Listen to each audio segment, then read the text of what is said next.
구약 성경에 보면 선지자 또는 예언자들이 한 30여 명 나와요.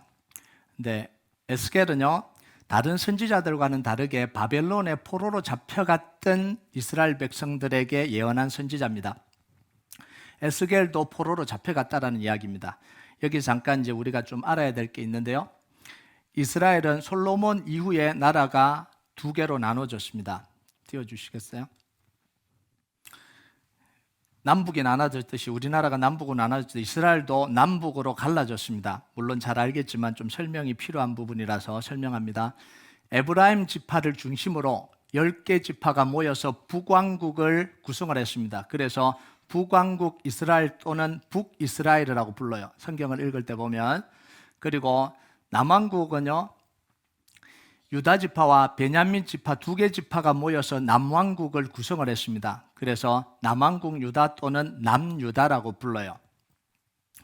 그래서 북왕국은 BC 722년에 아수르에 의해서 완전히 멸망당합니다. 그래서 에스겔서에 나타나는 이야기들은 모두 예루살렘에 있는 유다에 관한 이야기입니다. 이미 북왕국 이스라엘은 지금 멸망한 이유입니다. 그래서 지금 이스라엘이라고 이야기하면 다 남왕국 유다를 이야기하는 거예요. 에스겔서에서 나오는.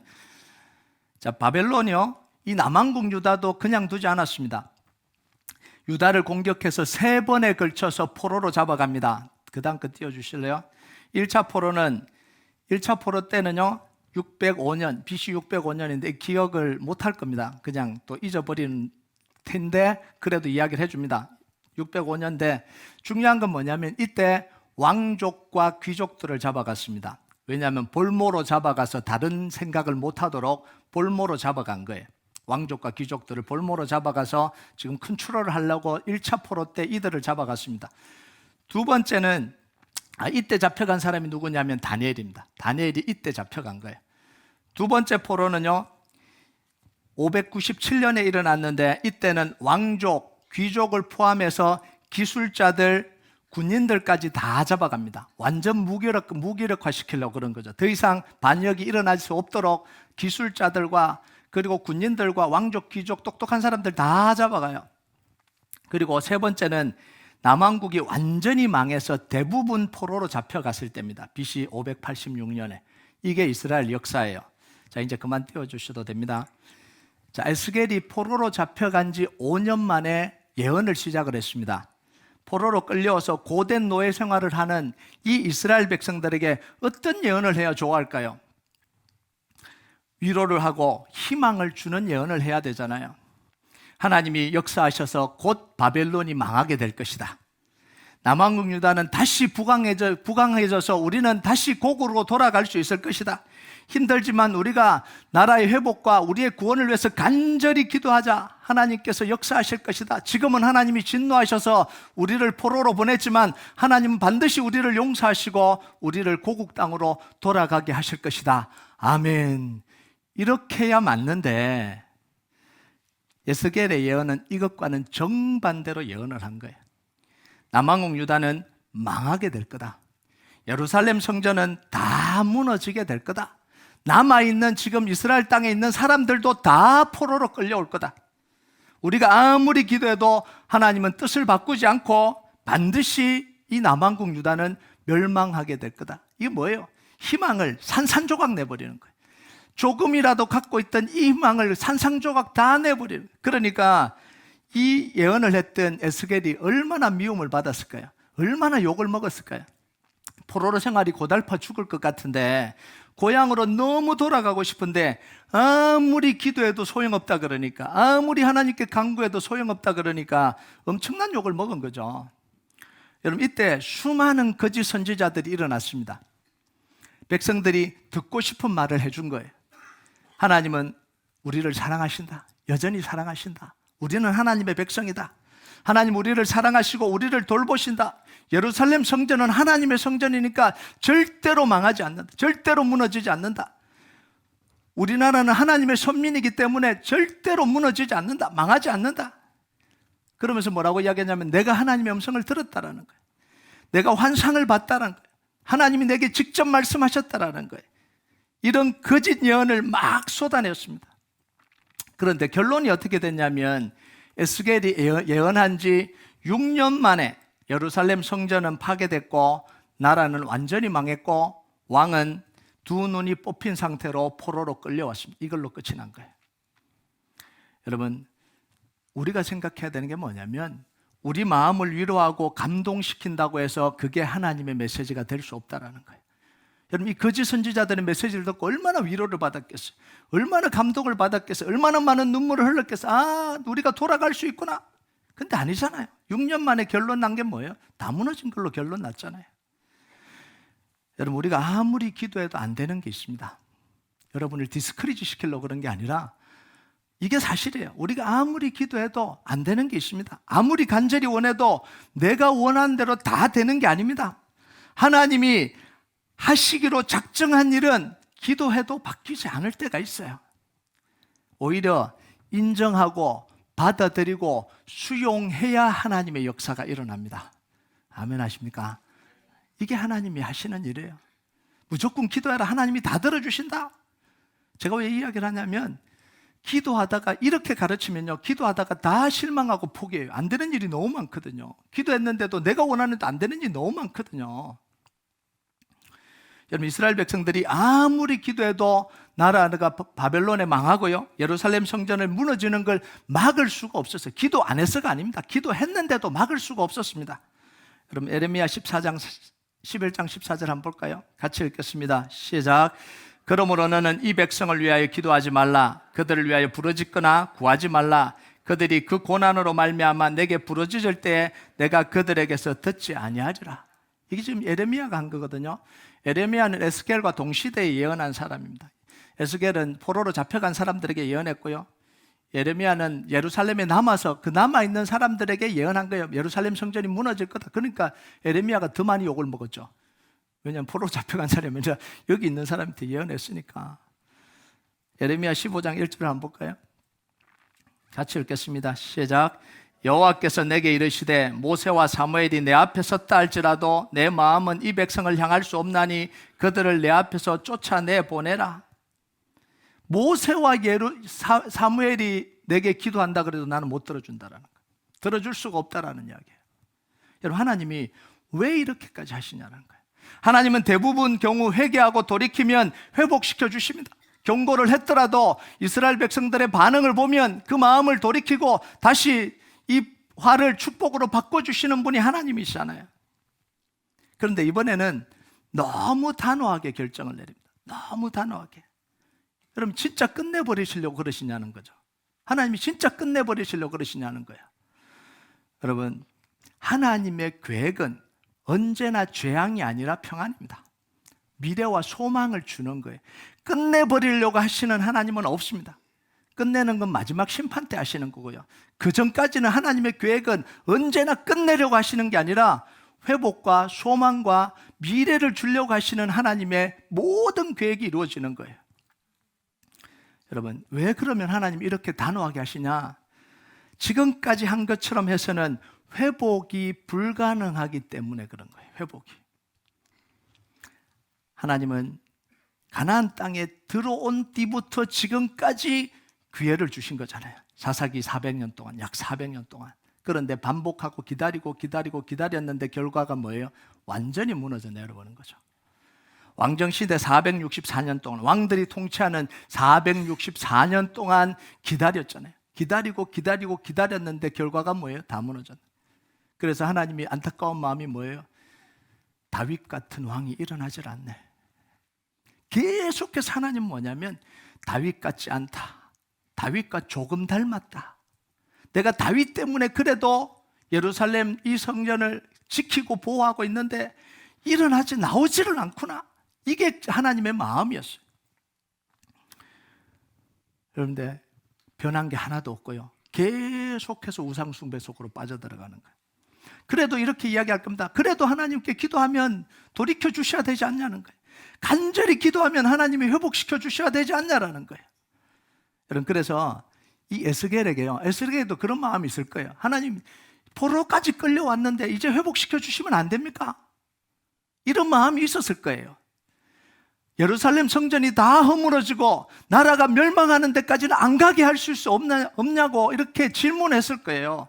그런데 하나님이 에스겔에게 대답하시는 거예요. 환상을 통해서 이스라엘 백성들의 상태를 지금 보여주시는 거예요.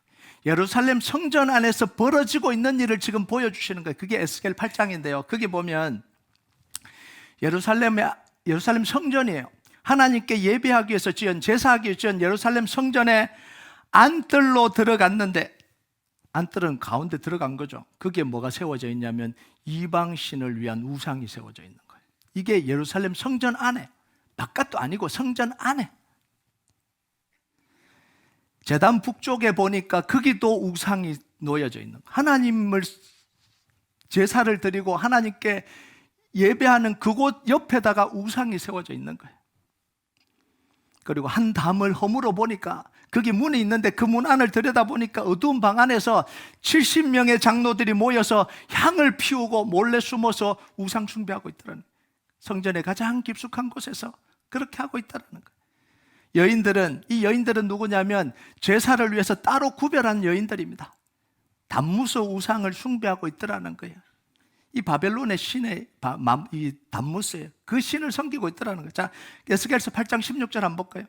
끝판왕입니다. 이게 같이 한번 읽어볼까요? 시작. 그가 또 나를 데리고 여호와의 성전 안뜰에 들어가시니라. 보라, 여호와의 성전 문 곧 현관과 제단 사이에서 약 25명이 여호와의 성전을 등지고 낯을 동쪽으로 향하여 동쪽 태양에게 예배하더라. 여러분, 이 그림을 그려주십니까? 성전에 들어가서 하나님을 향하여 예배를 해야 되는 거죠. 그런데 뭐 했다고요? 하나님을 등지고 동쪽으로 바라보면서 태양신을 숭배하고 있는 거예요. 그 뒤에 지금 누가 바라보고 있는 거예요? 하나님이 지금 보고 있는데 그 등을 돌려서 태양신을 섬기고 있다는 거예요. 그것도 뭐예요? 제단이면 어디입니까? 성소의 가장 중앙에서. 하나님을 예배하려고 지어는 예루살렘 곳곳에서 우상을 숭배하고요, 하나님의 제단을 세우고 예배해야 될 산마다 우상 숭배하는 제단을 만들어 놨어요. 자, 이렇게 하고 있으면서 뭐라고 이야기하냐면 하나님이 크신 능력을 발휘해서 예루살렘 성전을 지켜주십시오. 하나님의 백성 아닙니까? 하나님의 백성 나라가 망하지 않도록 지켜주십시오. 지금 무슨 기도를 하고 있는 거예요? 계속해서 하나님을 대적하고 죄짓고 우상 숭배하고 살도록 하나님이 우리를 지켜주시고 보호해달라는 기도가 되는 거예요. 이것에 대해서 하나님의 응답이 뭐냐면 하나님의 모든 권능을 다 동원해서 예루살렘을 멸망시키겠다는 거예요. 예전에는 하나님의 모든 권능을 통해서 애굽에서 건져냈던 하나님이 이제는 하나님이 발휘할 수 있는 모든 능력을 다 발휘해서 예루살렘을 무너뜨리겠다는 거예요. 여러분, 왜 그래요? 예루살렘 성전이 완전히 무너지고 산들이 다 황폐하게 해야, 이렇게 해야 뭐가 되는 거예요? 우상이 사라지는 거예요. 그래서 무너뜨릴 수밖에 없는 거예요. 완전히 병들어 버렸거든. 완전히 그냥 썩어버리니까 이걸 어떻게 할 방법이 없어요. 이스라엘은요, 우상 숭배로 뿌리까지 썩어버린 거예요. 뿌리가 썩었기 때문에 그 나무를 살리기가 불가능해요. 자, 그런데 이스라엘은 뭐라 그러냐면 뿌리가 썩어서 이렇게 말라가고 있으니까 아이고 하나님, 물을 좀 더 주세요. 태양을 좀 더 비춰주세요. 자꾸 말라가요. 여러분, 뿌리가 썩었는 나무에다가 물을 계속 주고 태양을 비추면 어떻게 돼요? 썩고 말라버립니다. 이걸 지금 구하고 있는 거예요. 이 이스라엘 백성들이 이렇게 구하고 있는데 뭘 구하고 있는지를 모르는 거예요. 여러분, 땅을 회복하려면 어떻게 해야 돼요? 썩은 나무를 파내고 땅을 고치고 다시 새로운 나무를 심어야 되는 거예요. 그래서 하나님이 이스라엘을 통째로 뽑아서 바벨론으로 옮겨버린 거예요. 통째로.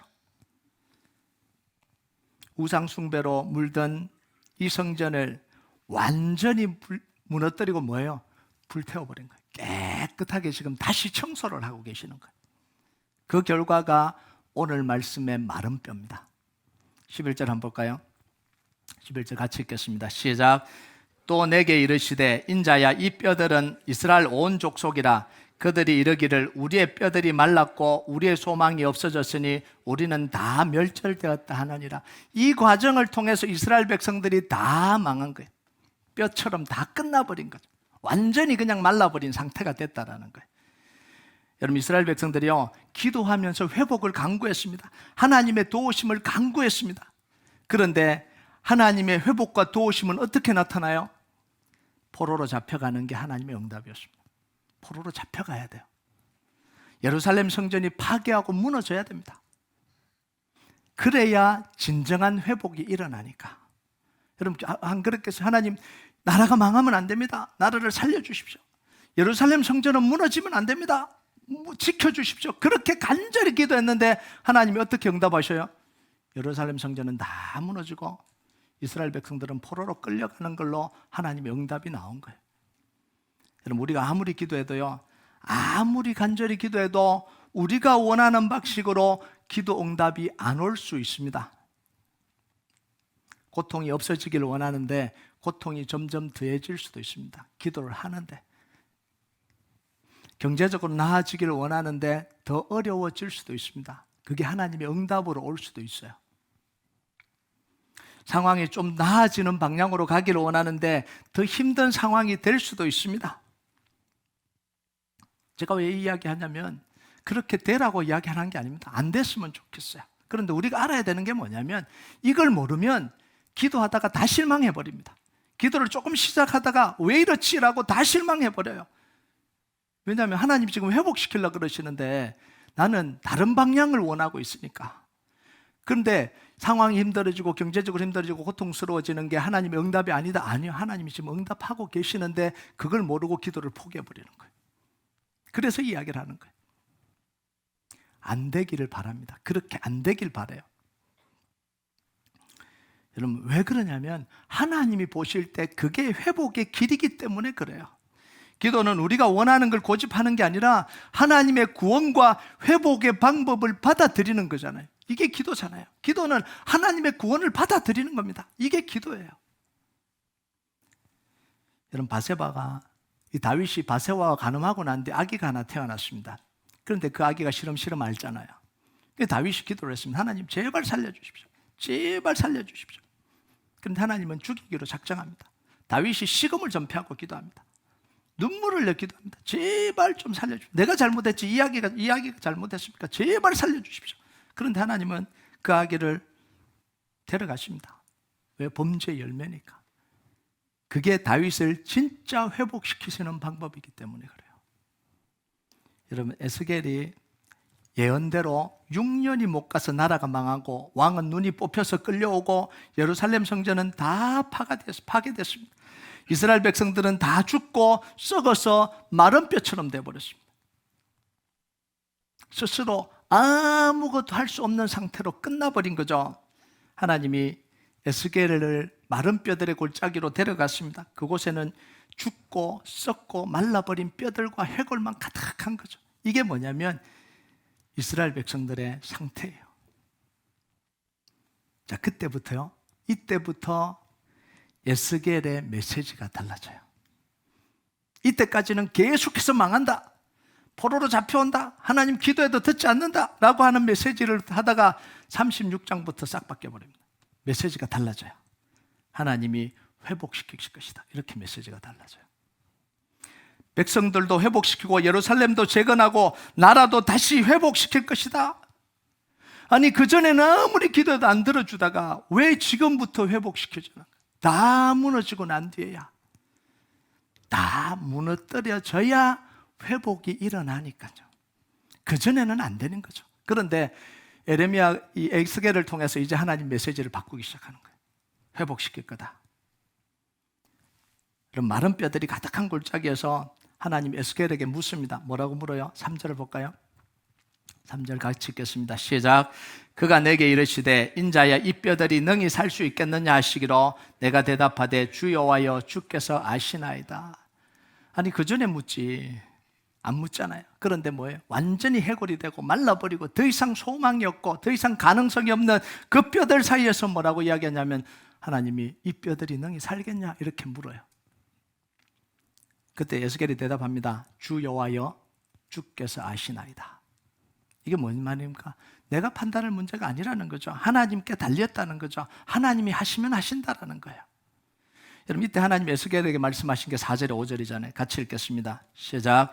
또 내게 이르시되 너는 이 모든 뼈에게 대언하여 이르기를 너희 마른 뼈들아 여호와의 말씀을 들을지어다. 주 여호와께서 이 뼈들에게 같이 말씀하시기를 내가 생기를 너에게 들어가게 하리니 너희가 살아나리라.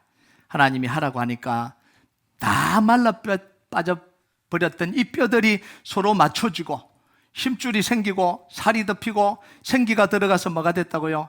큰 군대가 됐더라는 거예요. 하나님의 군대로 일어선 거예요. 다 병들었던 이 이스라엘 백성들이, 다 말라 비틀어서 죽은 것 같이 됐던 이 이스라엘 백성들이 하나님이 말씀하시니까 다시 하나님의 군대로 일어섰다라는 거예요. 여러분, 불가능한 상황, 답답한 상황, 절망적인 상황에서 하나님이 우리에게 물을 겁니다. 이 뼈들이 능히 살겠느냐? 우리 상황 속에서 하나님 물으실 겁니다. 다 무너졌다고 생각하고 다 깨어졌다고 생각하고 이제는 소망이 없다고 생각할 때 하나님은 우리에게 물으실 거예요. 이 뼈들이 능히 살겠느냐? 우리의 대답을 요구하시는 거예요. 여러분, 하나님이 하실 것을 믿으면 뭐래요? 상황에 상관없이 하나님의 말씀을 따라갑니다. 대언하라니까 대언하잖아요. 에스겔에게 대언하라니까 대언하잖아요. 하나님 안 됩니다. 이 뼈 보라고요. 이 뼈가 어떻게 사냐고요. 이렇게 하지 않잖아요. 하나님이 아십니다. 그러니까 대언하라니까 대언하는 거예요. 하나님 말씀을 따라가면 회복시킬 수 있는 길로 갈 수 있는 거예요. 이게 우리의 믿음입니다. 이게 우리가 걸어가야 될 길이에요. 여러분, 하나님이 회복시킬 것을 믿고 기도하면 두 가지 현상이 일어납니다. 첫 번째는 뭐냐면 상황이 악화되다가 다시 회복될 수 있습니다. 이걸 기억해야 돼요. 기도하는데 왜 상황이 악화되지? 지금 하나님의 응답 과정 속에 있는 거예요. 여러분, 왜 기도하는데 힘들어지고 아프게 되고 상황이 왜 어렵게 되죠? 내 스스로 못 놓으니까 완전히 놓을 때까지. 여러분, 기도해 본 사람은 알아요. 안 되거든요. 기도해도 마지막 붙들려고 하는 거예요. 이스라엘 백성처럼 망하지만 않았으면 좋겠다. 그거 붙들려고 그러는 거예요. 포로로 안 잡혀갔으면 좋겠다라는 거예요. 그런데 여전히 못 놓고 있는 거죠. 그걸 우상을 못 놓고 있는 거예요. 그러니까 언제 나아져요? 포로로 잡혀가니까 나아지는 거예요. 그래서 우리가 기도하는데도 상황이 어려워지고 힘겨워지고 그런 건 뭐냐면 내 스스로 못 놓으니까 그런 거예요. 그래서 완전히 맡기게 하려고 하나님이 그렇게 하실 수도 있다라는 거예요. 두 번째는 완전히 마른 뼈가 되면 기도하면서부터 회복이 됩니다. 이건 뭐예요? 완전히 포기했다라는 거예요. 하나님께 완전히 맡겼다라는 거예요. 오늘 우리 말씀에서 우리가 마지막으로 눈여겨봐야 될 게 있습니다. 에스겔이 말씀을 대언하자 뼈들이 서로 맞춰지기 시작합니다. 힘줄이 생기고 가죽까지 덮여서 사람 형태가 다 복원이 됐습니다. 자, 그런데 그곳에 생기가 없으니까 움직일 수가 없는 거예요. 다 사람 모양을 갖췄는데 어마어마한 사람들이 모여 있는데 생기가 없으니까 움직이는 힘이 없는 거잖아요. 생기가 들어오니까 비로소 큰 군대가 됩니다. 여러분 10절을 같이 한번 볼까요? 10절 같이 읽겠습니다. 시작. 이에 내가 그 명령대로 대언하였더니 생기가 그들에게 들어가며 그들이 곧 살아나서 일어나서는데 그 키 큰 군대더라. 여기서 생기는 뭐냐면 하나님의 영입니다. 하나님의 영이 임하니까 살아 움직이고 하나님의 군대로 살아갈 수 있다는 거예요. 이 군대가 고국으로 돌아가서 예루살렘을 재건하고 하나님의 백성으로 살아갑니다. 놀랍죠? 하나님의 역사가 이런 거예요. 인간의 방법과 새 사람들의 방법과는 너무나 다른 거예요. 예루살렘을 다 무너뜨리고 나라가 다 망해도 하나님은 하나님의 역사를 통해서 이 남은 자들을 통해서 다시 하나님의 영을 불어넣어서 고국으로 돌아가서 예루살렘을 재건하게 하고 하나님의 백성으로 살아가게 하시는 거예요. 이게 하나님의 회복의 방법입니다. 사람들과 달라도 너무 다른 방법으로 하나님이 역사하시는 거예요. 여러분 14절을 한번 볼까요? 14절 같이 읽겠습니다. 시작. 내가 또 내 영을 너희 속에 두어 너희가 살아나게 하고 내가 또 너희를 너희 고국 땅에 두리니 나 여호와가 이 일을 말하고 이룬 줄을 너희가 알리라. 여호와의 말씀이니라. 여러분 신약에서도 이런 장면이 나옵니다. 제자들이 부활하신 예수님께 40일 동안 하나님 나라의 일을 들었습니다. 교육을 받았다고요. 자, 그런데 교육은 받고 알았는데 살아갈 힘이 없어요. 또 어떤 사람들은 그 예수님의 말을 의심하는 사람도 있었다 이렇게 이야기를 해요. 다 들었는데도. 그런데 오순절날 성령의 역사가 일어나니까 완전히 달라져 버려요. 성령님이 임할 때 능력을 받고 성령님이 그들의 마음과 생각을 사로잡아서 하나님의 일을 하니까 성령의 역사가 일어나더라는 거예요. 마치 큰 군대가 된 것처럼 역사가 일어나더라는 거예요. 그때부터 교회가 힘을 얻고 교회가 살아나고 그 이스라엘과 예루살렘과 전 세계로 하나님의 역사가 일어나기 시작하는 거죠. 성령님이 힘을 주시고 이끌어가는 능력이 그 속에 임한 거예요. 여러분, 수많은 그리스도인들이 있습니다. 예배를 드리고 그리스도인으로 살아가는 것조차 버겁게 살아가요. 주일 한 번 지키는 것조차도 버겁게 살아가요. 말씀에 순종하고 기도하는 것을 의무처럼 살아가는 수많은 생기가 임하지 않는 사람들이 수없이 살아갑니다.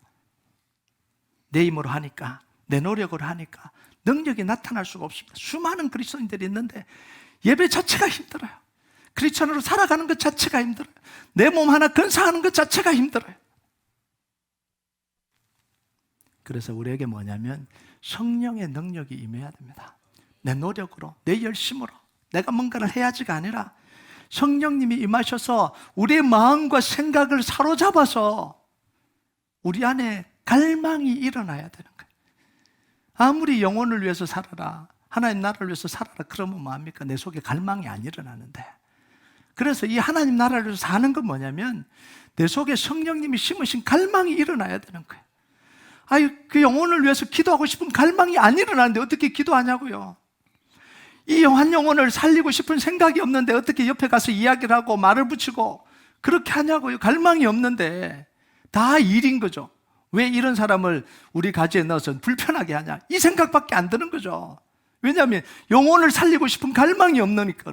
그런데 영혼을 세우고 싶은 갈망이 있으면 그 영혼을 위해서 기도하고 싶고 좀 예배 나오게 하고 싶고 하나님을 알게 하고 싶은 이 갈망이 일어나는 거잖아요. 이 갈망이 내가 가지고 싶다고 가지나요? 아니, 성령님이 우리 안에서 이 갈망을 불러일으키실 때 우리 안에 이 갈망이 일어나는 거예요. 여러분, 언제 성령님의 능력이 임하냐?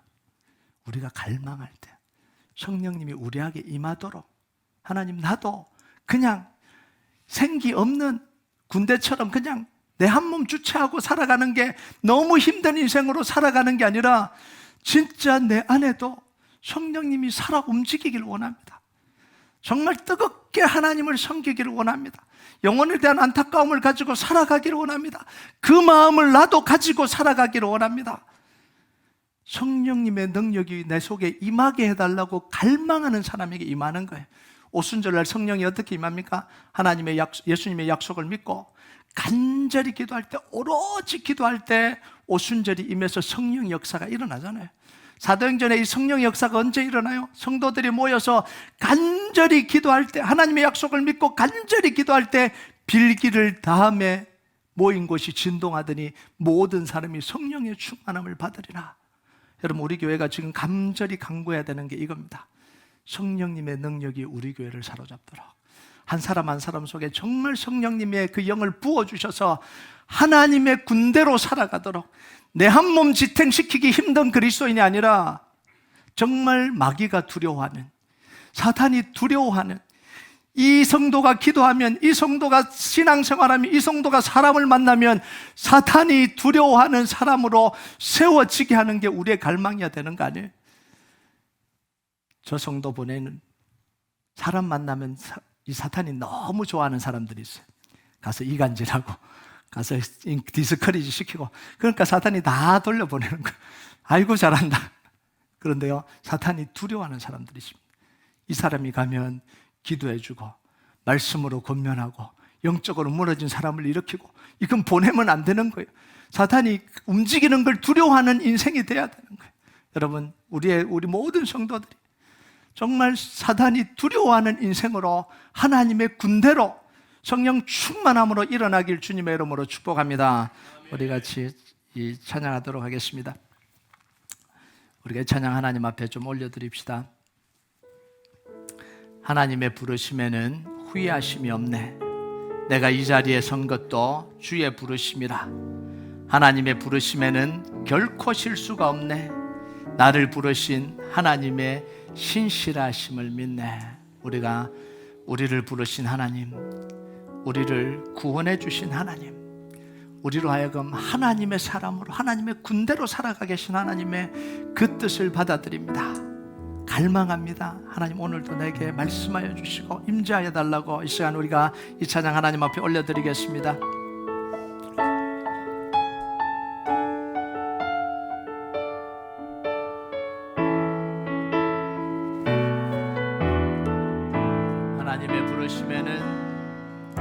하나님의 부르심에는 후회하심이 없네. 내가 이 자리에 선 것도 주의 부르심이라. 하나님의 부르심에는 결코 실수가 없네. 결코 실수가 없네. 나를 부르신 하나님의 신실하심을 믿네. 날 부르신 뜻 내 생각보다 크고 날 향한 계획 나의 지혜로 증명 못하나 가장 좋은 길로 가장 완전한 길로 오늘도 날 이끄신 믿네. 작은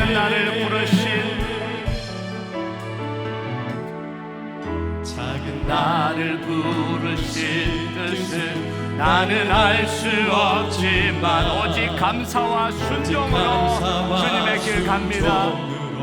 주의 길을 가리라. 때론 내가 연약해져도 주님이 날 도우십니다. 주님 날 도우시니 주의 놀라운 그 계획을 나를 믿으며 날 부르신 때 내 생각보다 크고 날 부르신 때 내 생각보다 크고 날 향한 계획 나의 지혜로 증명 못한 가장 좋은 길로 가장 완전한 길로 오늘도 날 이끄신 믿는 우리 다시 한번 고백합니다. 하나님의 부르심에는 후회하심이 없네. 하나님의 부르심에는 후회하심이 없네. 내가 이 자리에 선 것도 주의 부르심이라. 하나님의 부르심에는 결코 실수가 없네. 나를 부르신 하나님의 신실하심은 작은 나를 부르신 뜻을 나는 알 수 없지만 작은 나를 부르신 뜻을 나는 알 수 없지. 오직 감사와 순종으로 주님의 길 갑니다. 주의 길을 가리라. 때론 내가 연약해져도 주님 날 도우시니 주의 놀라운 그 계획을 나는 믿으며 날 부르신 때 내 생각보다 크고 날 향한 계획 나의 지혜로 증명 못한 가장 좋은 길로 가장 좋은 길로 가장 완전한 길로 오늘도 날 이끄신 날 부르신 듯 내 생각보다 크고 부르신 듯 내 생각보다 크고 날 향한 계획 나의 지혜로 증명 못 가장 좋은 길로 가장 완전한 길로 오늘도 날 마지막으로 고백합니다. 날 부르신 듯 내 생각보다 크고 부르신 듯 내 생각